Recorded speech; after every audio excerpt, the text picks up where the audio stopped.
若说其给我们童年留下最深印象的影视人物，那必然非齐天大圣孙悟空莫属。一根金箍棒大闹天宫，弄得玉皇大帝都仓皇而逃，不得不请来如来佛助阵的美猴王，法术高强，上天入地无人可挡，怎不让人心怀敬佩？就是这样法力高强的孙悟空，在和唐僧一起踏上西天之旅后，却能力骤降，几次三番的被妖怪吊打，不得不上天寻求诸天神佛的帮助，甚至于这些妖怪还有不少是各位神仙的坐骑。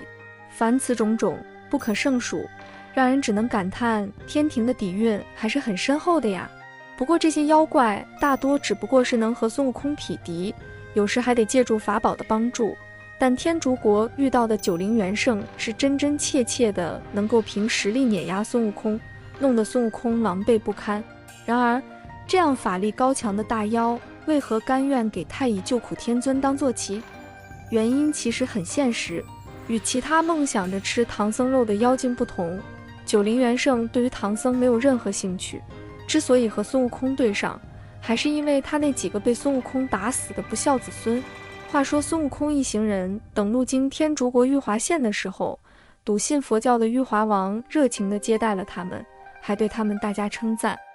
可这却引起了几个小王子的不满，他们自以为武功高强，上来就挑战孙悟空师兄弟，结果自然是败如山倒。被实力碾压的三位小王子对孙悟空三人心悦诚服，跪下来就要拜师。恰好他们也想过一把为人师的瘾，于是欣然应允，还把自己的兵器拿出来交给小王子仿造。当天晚上，玉华县霞光闪耀，锐气千条，显然有宝贝降世。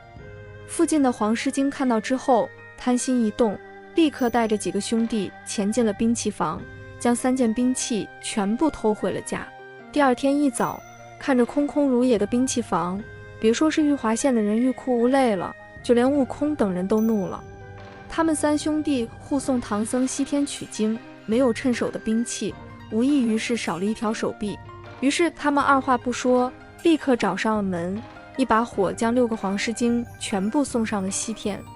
可却惹了大祸，这6个黄狮精虽然是下界的野生妖怪，却拜了个厉害的祖宗九灵元圣。九灵元圣一看自己的孙子们死得这么惨，怒火冲天的就招上了孙悟空。孙悟空本来还没把他放在眼里，没想到他把头摇一摇，左右8个头一齐张开口，把行者、沙僧轻轻衔于洞内。这是孙悟空整部西游中败得最惨的一仗，还没来得及动手呢，就被人直接给绑了，堪称是遭到了全方面碾压。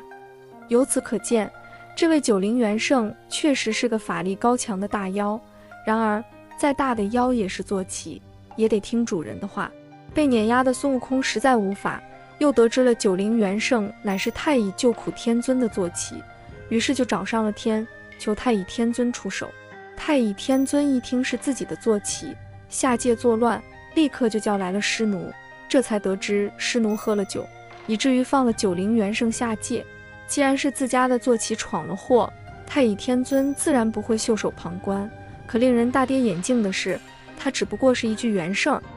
我来了。碾压孙悟空的九灵元圣就不敢斩争，4只脚伏之于地，只是磕头，连反抗都不敢反抗，跪地求饶。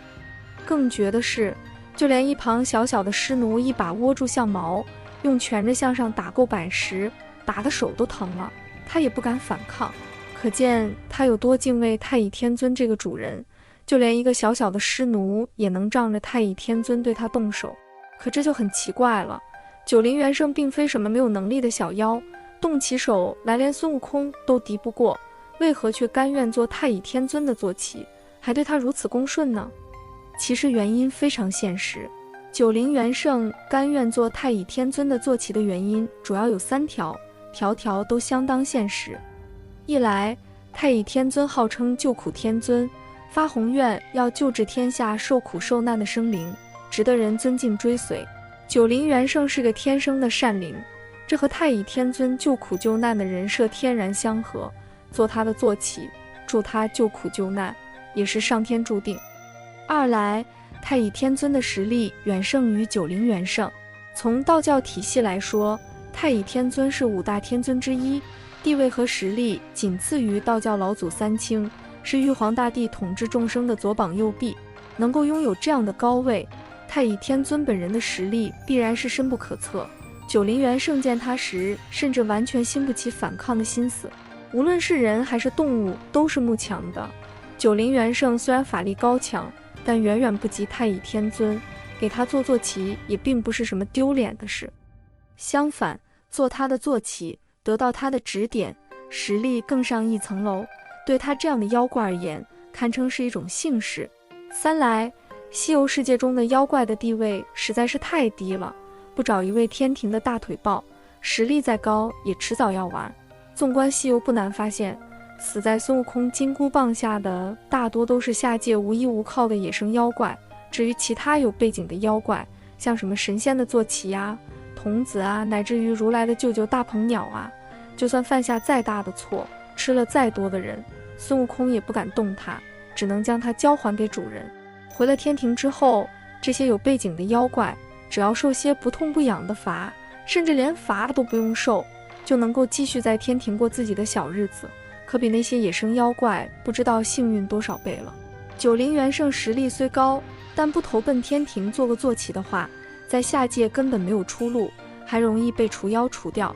因此，九灵元圣的实力远胜于孙悟空，堪称是妖界一方大能。可他还是心甘情愿地给救苦天尊做坐骑，这固然是钦佩天尊的慈悲和实力，可从实际来讲，又何尝不是妖界的二等公民，难以在天庭出头，只能够通过这种方式获得天庭编制。